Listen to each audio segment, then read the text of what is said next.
You walked into the room quiet, like a thought that arrived without sound.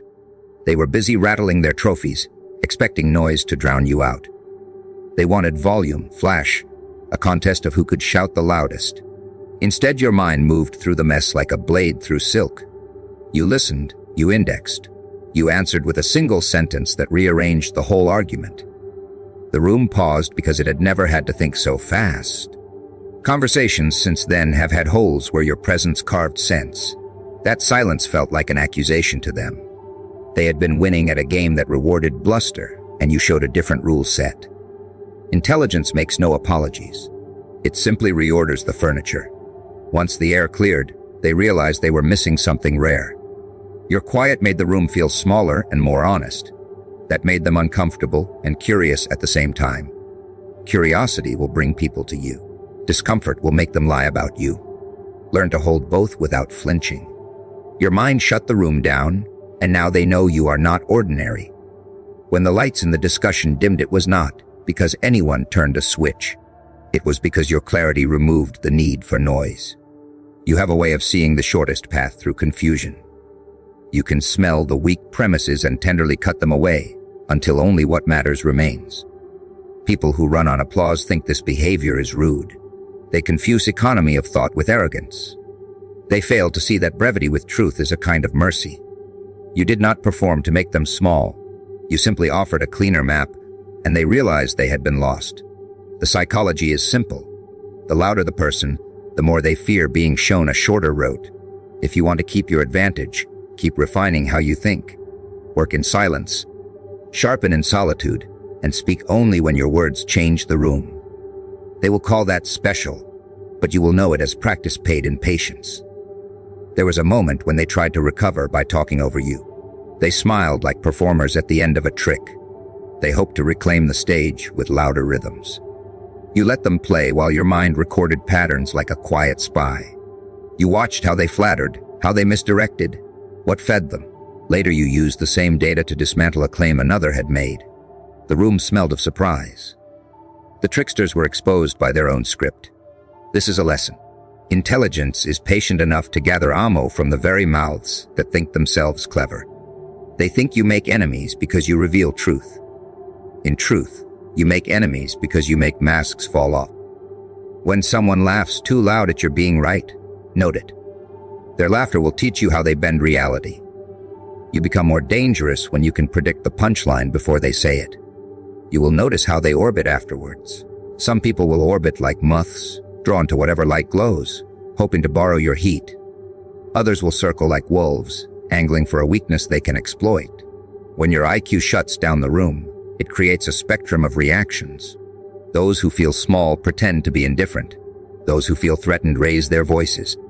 Those who want to learn lean in silently. Learn to read each movement as data.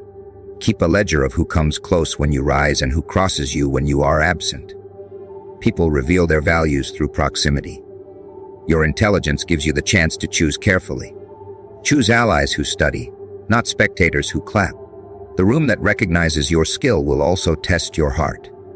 Choose someone who learns from your thinking, rather than someone who uses it to score points. They will try to label you to make their discomfort legible. Labels are simple nails hammered into complexity. Call you arrogant, call you cold, call you impractical. It is an attempt to box movement into slander. Recognize that slander is just fear speaking in easy words. Names are cheap. The harder currency is integrity. When your IQ silences a crowd, their first impulse is to name you so they can keep pretending their noise mattered. Let them name. Keep building. If you cave to their labeling, you hand them the power of definition. If you ignore it, the label becomes meaningless. The psychology here is direct. People who profit from chaos need an enemy. When someone removes chaos with insight, chaos fights back using words. Keep your focus. Let words scatter like confetti while your work stacks into evidence. Evidence does not feel like an attack. It feels like progress. You may feel lonely after shutting the room. Intelligence can isolate. People who once walked beside you may step back because they prefer the warmth of the old confusion. This is a cost to be paid without complaint. Loneliness sharpens boundaries. It teaches you who wants to be near you for your mind and who for your mirror. Guard your solitude like a reserve of power. the quiet place where you think is a field where thoughts grow tall. Tend it. The world will ring with opinions. Let only your best arguments leave the garden. Remember that solitude is not exile but a workshop. The smarter you appear, the fewer superficial companions will tolerate it. That is healthy. Replace numbers with depth. Replace noise with steady hands. You will be amazed how many people show up when they need something real. Those are not friends. Return to the workshop and finish the work. They expected you to break when the stakes rose. Their whole design depends on predictable collapse. They test pressure points like mechanics probe a machine. You learn to rebuild your frame around pressure rather than collapse under it. Pressure becomes a lens through which you find new configurations of thought. The more they press, the more you learn how to pivot. That unnerves them. Seeing someone evolve under attack proves their tools are blunt. They hate efficiency because it makes their methods obsolete. When your intelligence makes its elegance visible under strain, they panic. That panic looks like fury or contempt, whichever disguises the truth better. Let their panic be your signal to double down on learning. When they throw everything at you and your mind reorganizes it into order, they see a force they underestimated. Let them speak. You build while they exhaust noise. Practicality will be your shield. Brilliant thoughts without application look like vanity. Apply your intelligence in ways that generate results. Turn insight into habits. Turn strategy into daily rails. Turn theory into invoices and progress. When you show that thinking produces outcomes, the room grows silent in a different way. They no longer argue philosophy, because the results are already on the table. Your intelligence stops being a theory and becomes infrastructure. That terrifies those who survive on perception rather than production. They cannot fake infrastructure. They cannot clap into existence a factory that delivers. Build things that outlast their gossip. Skills, money, health, clear schedules.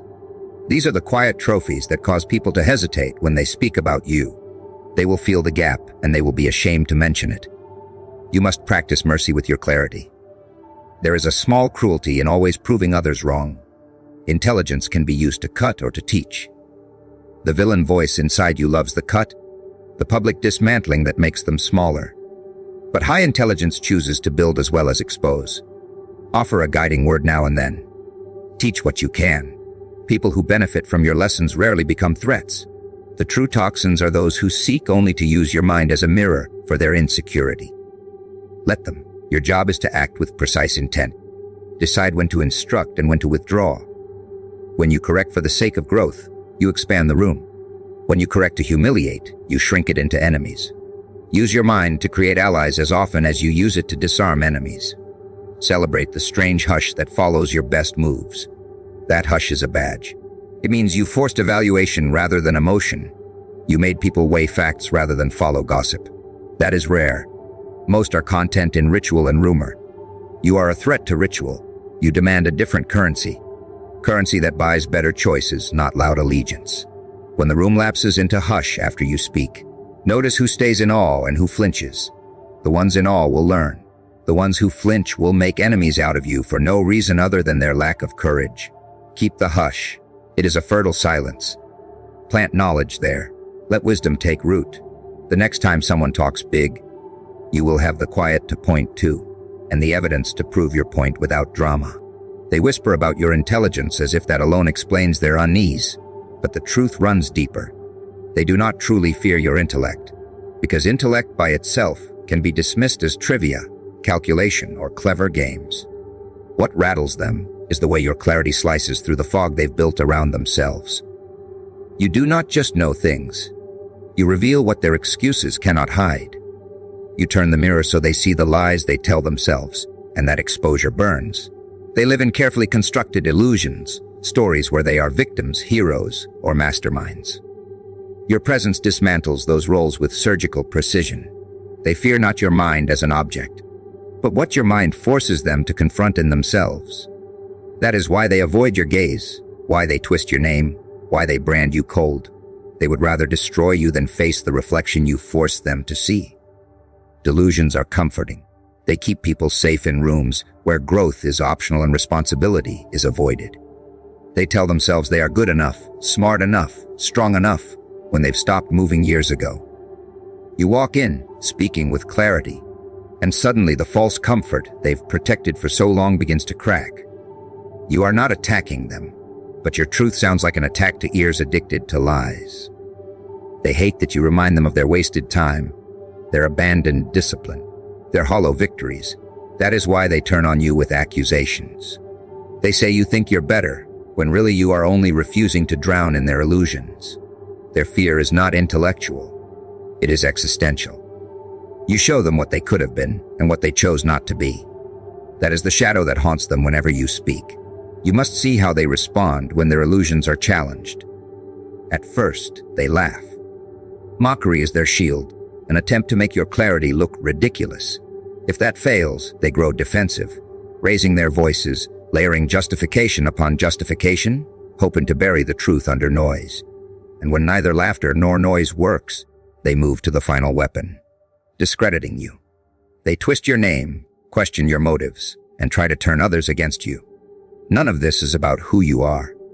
It is about what your clarity does to their fragile delusions.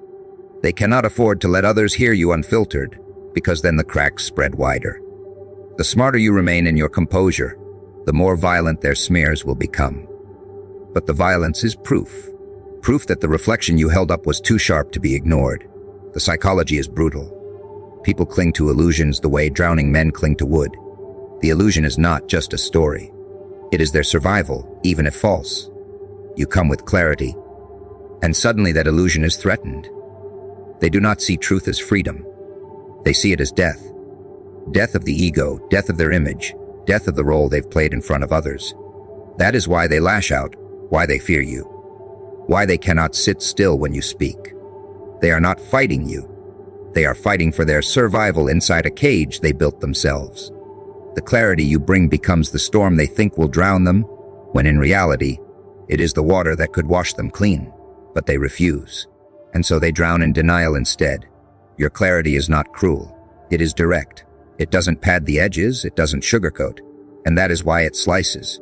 They are used to people softening words, leaving room for delusions to breathe. You do not. You tear through with a precision that leaves no escape. They feel naked when you speak, as if the whole room can now see what they've been hiding, and that nakedness terrifies them. They would rather hate you than admit you were right. They would rather call you dangerous than admit they were lying to themselves. Hate becomes easier than growth. But their hate is a compliment in disguise. It means your clarity hit the mark. It means you pulled the mask off with such force they could not pretend anymore. You will notice how they change their stories after you leave. They rewrite events, soften their own weakness, twist your clarity into cruelty. This rewriting is not about convincing you. It's about convincing themselves. They need to patch the hole you left in their illusion. But the more they rewrite, the more obvious it becomes. Their story grows more complicated, while your clarity remains simple. And humans are wired to trust what is simple. Over time, people begin to notice. They realize you said less but proved more. They realize your clarity aged like iron, while their excuses aged like milk. And when that realization spreads, the room tilts in your favor. Your truth survives because it doesn't need constant repairs. Their delusion collapses because it requires endless patching. You don't need to fight them to win. Their fear already does the work. The harder they push against you, the more desperate they look. The louder they smear, the more people wonder what they are hiding. Your job is to stay steady, to refuse the bait, to let their unraveling expose itself. Because clarity is not a weapon you swing wildly. It is a torch you hold still, and the shadows do the rest. The shadows run when light is present. The same is true here. They will run from you, but they cannot run from themselves. And that is the punishment they fear the most, being trapped in the truth of who they are without the protection of illusion. Do not waste time trying to be liked by them. People who hate clarity will never love the person who carries it. Their resentment is not a flaw in you. It is proof of blindness in them. If you dilute yourself to keep their comfort alive, you will join them in their illusion. And once you step inside their cage, they will never let you out again. Refuse. Let them call you arrogant. Let them call you cold. Let them call you whatever name helps them sleep. Their labels are confessions of their fear. You cannot force them to embrace clarity, but you can choose to never abandon it for their approval. That choice makes you untouchable, even if it makes you unpopular. Brilliance always looks like rebellion in places addicted to mediocrity. Clarity always looks like cruelty in spaces addicted to lies. They will brand you a threat, not because you harm them, but because you remind them they are harming themselves. The fear you inspire is not about your intelligence. It is about their inability to maintain the mask in your presence. You do not need to apologize for that fear. You do not need to soften your edges to ease it. You simply need to walk with the awareness that your clarity is rare, and rare things always stir both awe and hatred. Do not choose awe over hatred, or hatred over awe. Choose your own path and let both reactions prove your impact. They always thought their behavior was too complex for you to follow. They believed the mix of charm, half-truths, and sudden outbursts made them unpredictable. But their unpredictability was a costume. Beneath it, there was always a cycle. They praise when they want you near. They withdraw when you stop playing by their rules. They explode when you confront them, and then they retreat into silence, waiting for guilt to pull you back in. At first, it looked like chaos. Then one day, you stepped back far enough to see the pattern. And once you saw it, the game ended. Their moves no longer worked because you anticipated every one of them. The mask of mystery they wore shattered under your gaze. That was the moment their power began to crumble. Because no manipulator has power once the target learns the script. Every manipulator depends on illusion. They thrive on your confusion, because confusion makes you compliant. If you can't predict their next move, you stay reactive. If you stay reactive, they stay in control. But when you finally decode their behavior, you no longer react. You respond. You stop feeding their drama. You stop flinching when they rage. You stop chasing when they retreat. That calm kills their grip. It terrifies them because it proves you now hold the upper hand. You turn their chaos into a predictable equation. And once you can solve the equation, the magic is gone. They don't fear losing you. They fear losing their control over you. And in that moment of decoding, you made sure they lost it forever. You have to understand why their power disintegrates so fast. Their influence was never rooted in strength. It was built on your uncertainty. They counted on you doubting yourself, second-guessing every interaction, twisting your mind into knots just to keep peace. When you broke the code, you realized the knots were artificial. You saw the same triggers repeat over and over. You recognized the cycle of praise, punishment, silence, and reconciliation. And once recognized, it became predictable, almost boring. That boredom is lethal to manipulators. They need your emotional energy to fuel their game. When your emotions settle into clarity, they are left powerless. You stole their lifeblood simply by seeing the truth. Watch how quickly they unravel once exposed. At first, they will try harder. They will double down on the tricks, hoping your newfound clarity is temporary. They will push every button they once used successfully, praying for the old reactions. When those buttons produce nothing, panic sets in. Their voice grows louder. Their guilt trips grow heavier. Their flattery becomes desperate. You remain steady, and the contrast humiliates them. They realize their tactics were never as sophisticated as they believed. They realize you were always capable of escaping, and the only thing that kept you was your own blindness. That realization burns them more than your silence ever could, because now, every failed tactic is a reminder that their power is dead. The psychology here is simple but brutal. Manipulators are not strong people. They are weak people with well-practiced patterns. Their power comes not from brilliance but from repetition. They learn which behaviors hook certain personalities, and then they repeat them until they own the person. You shattered that by studying them instead of being studied. Intelligence is not about having the most knowledge. It is about seeing what repeats. Once you see repetition in a manipulator, you've stolen the only weapon they had. You see the punch coming before it's thrown. You see the guilt trip before it's spoken. And anticipation kills control. They hate you for it because you remind them how fragile their act always was. You will notice something strange after decoding them. The same actions that once left you spinning will now look almost pathetic. What once felt like a storm now looks like a script. Their tantrums seem smaller.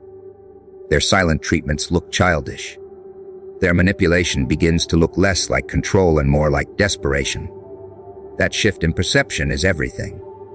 because they can no longer convince you that they are powerful when you see how pitiful their tactics truly are.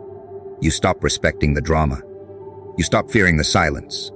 You stop carrying their weight as if it were yours. And the less weight you carry, the lighter you walk. That freedom is what makes them realize the empire they built was nothing but sand. Do not underestimate the danger of your clarity. Once you decode them, they know they cannot keep you. And when they know they cannot keep you, they may lash out in new ways. They may smear your name. They may try to recruit others into their illusion. But these are the death throes of a crumbling kingdom. They are trying to preserve power that has already slipped from their hands. Their attempts to destroy your reputation are not signs of control. They are signs of loss. Treat them that way. Do not be distracted by the noise of their collapse. A collapsing structure always makes noise. But noise is not strength. Noise is weakness trying to disguise itself one last time. Your job is not to fight them. Fighting keeps you inside the game. Your job is to leave the game entirely. Once you've decoded them, once their tactics are transparent, your responsibility is to step away with composure. Staying in the cycle to prove your strength is wasted energy. They already know they've lost. Walking away is the final confirmation. Silence becomes your crown. Distance becomes your weapon. The less you engage, the faster their power fades in the eyes of others. Because without your participation, they have no proof of their narrative. They collapse not because you destroyed them, but because they cannot survive without you fueling their script. There's something almost poetic about the way manipulators lose power. They spend so much time building their games, fine-tuning their performances, studying their prey. And yet the entire house of cards collapses the moment the prey notices the pattern. All that effort, all that scheming, undone by awareness. It's proof that clarity is stronger than deception. Deception requires constant maintenance. Clarity requires nothing but recognition. And recognition is the ultimate escape. Once you see them clearly, they cannot go back to being mysterious. They cannot go back to being powerful. They cannot go back to being feared. Their reign ends the moment you decode them, and the end is irreversible. They expect revolutions to roar. They imagine mobs in the street, fire in the skies, and speeches echoing through history. What unsettles them is when the empire falls in silence. You did not march, you did not shout, you did not rage. You thought. You observed. You solved problems that their noise could never touch. Genius works this way. It moves under the surface, unseen, rearranging the foundations until one day the walls crumble on their own. They call it sudden collapse, but you know better. It was years of patience, precision, and clarity that made the collapse inevitable. They will never forgive you for that, because they built their power on drama, and you proved that drama was irrelevant. That is why genius is feared. It doesn't just win. It rewrites the rules without announcing them. You never needed applause for your moves. They were addicted to recognition, performing their control like actors desperate for clapping hands. You were not. You preferred shadows. You preferred the quiet corner where you could see everything without being seen. While they scrambled for attention, you studied the game itself. You watched how they manipulated, how they repeated, how they relied on intimidation more than strategy. And then you chose not to mirror them. You chose to move differently, to think where others reacted, to calculate where others shouted. That was your revolution. They didn't notice until it was too late, until the ground they stood on began to shift. Silence became your ally, because no one resists what they cannot hear coming. And when your brilliance finally revealed itself, it was not in words but in results. Empires collapse not when they are attacked from outside, but when they rot from within. Your genius worked like corrosion on their foundation. They thought the noise of their influence made them unshakable. They thought loyalty was permanent. But your clarity revealed cracks no one else wanted to see. You showed how weak they were beneath the surface. You didn't need to expose them with accusations. You simply let the truth stand in contrast. People began to notice that your path produced results while theirs produced drama. Slowly, their influence lost weight. Slowly, their followers questioned them. The collapse looked sudden to the crowd, but you knew it was the slowest and quietest revolution of all. The kind where silence grows sharper than swords, and genius becomes the unseen architect of ruin. They always underestimated silence. To them, silence meant weakness, passivity, fear. To you, silence was architecture. Every pause was a calculation. Every withheld word was energy stored for the right strike. They wanted you to shout so they could label you rebellious. They wanted you to fight so they could call you dangerous. You gave them nothing. Instead, you built in stillness, and when you moved, it was surgical. No wasted effort. No loud declarations. Just results that could not be denied. Genius terrifies the powerful because it cannot be controlled. They can prepare for armies, for protests, for shouts. They cannot prepare for a quiet mind dismantling their empire from within. That is the revolution you carried. You learned that words rarely change systems. Patterns do. By mastering patterns, you created ripples they could not stop. Every choice you made, every silence you held, every moment you refused to bend was a brick pulled from their structure.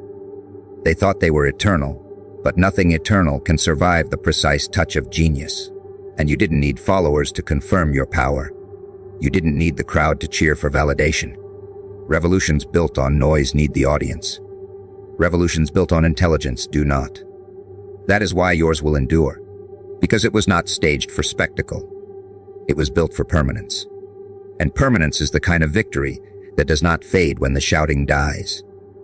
What made them panic most was not your moves, but the fact that you never announced them. You didn't warn them of your rise. You didn't explain your choices. You simply executed, and the results appeared like ghosts they could not chase away. One day they woke up and realized they were no longer in control. Their influence had thinned. Their schemes had lost power. Their empire, once untouchable, now looked fragile. And the worst part for them was this: you had not once raised your voice. You had not once begged for recognition. You had not once demanded attention. You had let your genius speak where words could not. That is why they call you dangerous now. Not because of what you said, but because of what you revealed without saying anything at all. Genius has always been mistaken for rebellion by those in power. They cannot imagine someone thinking outside their framework without seeking to overthrow them. But your brilliance was never about them. It was about clarity, about building a life beyond their grasp. Their mistake was believing the world revolved around their empire. They thought you were playing on their board. But while they fought for dominance, you were building a new board altogether. That is what toppled them. Not an attack, not a war, but the quiet creation of something they could not control.